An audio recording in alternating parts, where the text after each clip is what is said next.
All right, what we got here today is a rare sight in the US and in California. We have two HZJ73. So don't adjust your screens. You are seeing double. We've got two of them. So to the right is Godzilla. You've seen Godzilla before, and I just came back from a off-road trip in Cleghorn. But to the left is Nathan's 1991 HZJ73. And I'll tell you right off the top, the very first thing that's making me very jealous on this Land Cruiser is his is manual. Mine is not. Mine's automatic. I wish mine was manual. It's the one thing, and it's the one thing you can't really change after the fact. Manual, folks. That's awesome. And I just drove it. So Nathan saw one of my videos, was asking me questions, says, yeah, I think I'm selling my HZJ. And I'm like, hey, can I do a video? I'll help you. So, you know, Land Cruiser community. So he came by today, a nice Sunday, for minimal traffic in California. So I met him because I was dropping off a vehicle and I got the opportunity to drive this about 8 miles and on the highway, and it drives amazing. So some of the key differences, you know, because I'm comparing it to my truck. I have spring over axle. He is, you know, spring under, the way it's supposed to be. But it still looks great. It's got that lifted look. It's on 35s. Those are new tires, so full tread Federals on 16-inch wheels. We kind of have the same look wheels, you know, revolver style with the holes.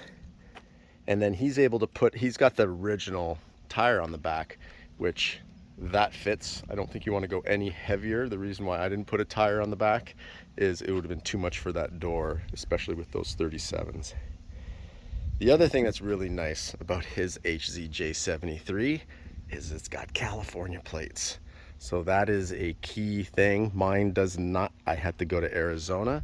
So if you're in California looking for a diesel Land Cruiser, you'd quickly find out if you import one, you are not going to get it registered. His is registered because the person that brought it in, obviously it's not their first rodeo. They know what they're doing because someone imported it to California and then Nathan bought it from him. So right-hand drive, I think you've seen videos before where I say the right-hand drive is phenomenal. I love it. I prefer it over left-hand drive. I really do.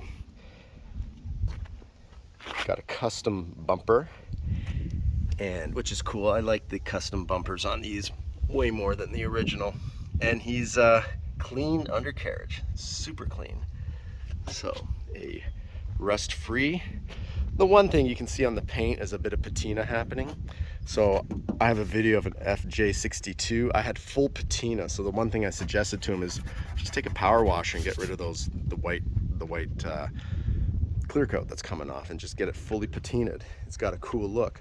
But whoever buys it, I would stick to the same color, do a respray. That way you don't have to do all the door jams, because this color to me is the best Land Cruiser color for the era. It's timeless, still looks great today. So that would be something if someone wants to get it looking showroom condition. But this is also, you know, it's not just a mall crawler. This is a crawler. It's got the electronic hub lockers in the front and four-wheel drive, so you can go high 4 or go low 4, and you can lock the front hubs. Very cool sliders for protection of your rocker panels. If anybody ever wants the original aluminum, I got them. I took them off my rig, so I have 2 super clean side rails, or step rails as they say, but I think this is the way to go. And let's see if we can get underneath for nice clean frame.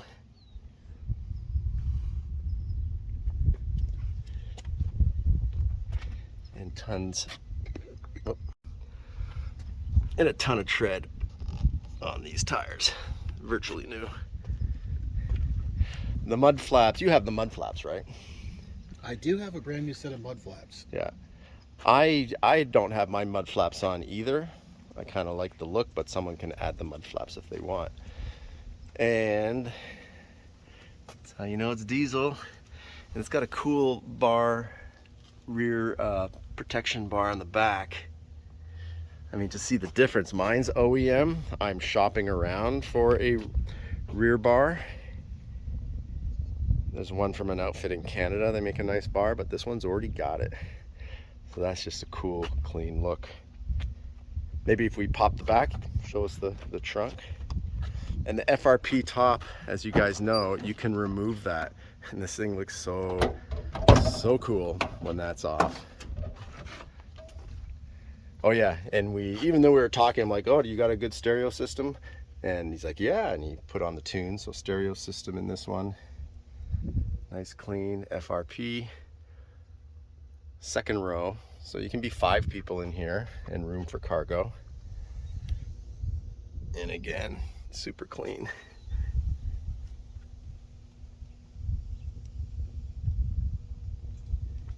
Aftermarket springs as well. So those are like heavy duty springs. And that's the way it's supposed to look up top here.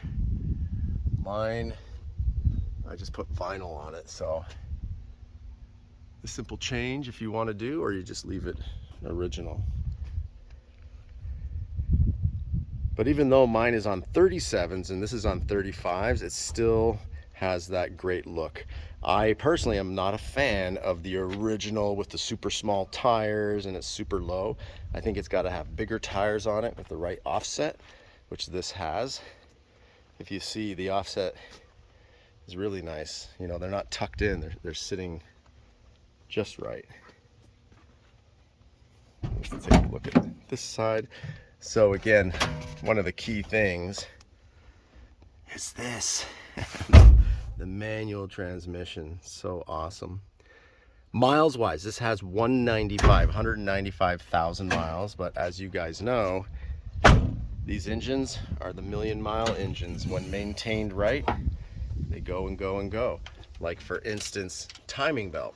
So, you know, being Japanese, it's in kilometers, so it was done like 20,000 kilometers ago or so, or less, 15,000 kilometers ago.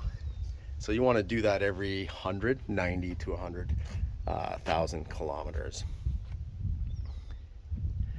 And maybe that's the badging you have that helped you get it in California, because that's another key thing. Registered in California. That's these are so hard. Diesels, imports. California doesn't want them. All the other states will take them, no problem. Easy peasy. That's why mine's from Arizona.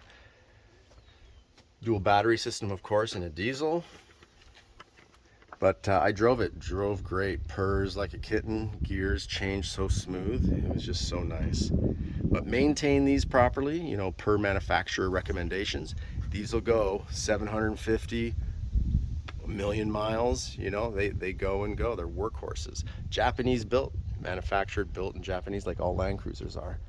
So 195,000 miles, this is still in its infancy. So if you are interested, definitely hit me up, give me a DM, and I'll put you in touch with Nathan. He's in up in Ventura County, so he drove all the way down here. I'm in South Orange County, so but it's okay, man. We're gonna talk Land Cruisers. That's just the way it is. We should have done it for Cars and Coffee. That way we could have gone and parked both of these there, maybe another time.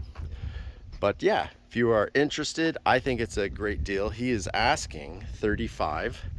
If I think about what I paid for mine, I'm into it for more than 35. And if I was to sell mine, it would be probably 45, but you'd have to pry it from my cold dead hands. I do not want to sell it. In fact, my kids think it's in the will. So this one is available though. And 35, you know, if you look at the difference, I would only sell mine 45, so I think it's 35 is the deal. That 10 grand difference, well, you could paint. You could do a spring over axle, but I wouldn't on his. I think it sits clean. You got manual, which is a great system versus automatic transmission. You're driving the vehicle, so I think the manual itself is worth a couple thousand more than automatic. And yeah, I'd leave it as it sits. I'd leave the patina, but if you wanted to paint it and make it look fresh, you know, have the hood look like this instead, you could. So I think 35 grand is a great deal for a California registered HZJ73 with especially the armor. You know, you get one of these original without the armor, you're paying a few $1,000s just to get that as well. And FRP top as well. So don't confuse these with the BJ ones, the four bangers. These are the real deal. These are the ones with the FRP top. It's the way to go if you're going to get a 73. And you know, the iconic look, they still make them where they have this, you know, trim. They still make them in Australia, and then they outfit them, the ones that have the bed in the back, the flat bed, and they make them overlanders, and they sell those things for 150 to 200,000 bucks. Crazy. But you could roll in this for 35K. I think that's a pretty awesome deal. All right, so you can reach me. I'll pin it in the comments how to reach out to me, and I can put you in touch with Nathan. So thanks for watching, and here's your opportunity to get a awesome HZJ73. You know me, I'd recommend it, but I'm biased. I drive Godzilla, and I love it. You can never go to a gas station or to a store without 2 or 3 comments on your rig. So if you're an introvert, don't get it. But if you don't mind talking to people and getting a thumbs up and smiles, then this is your truck.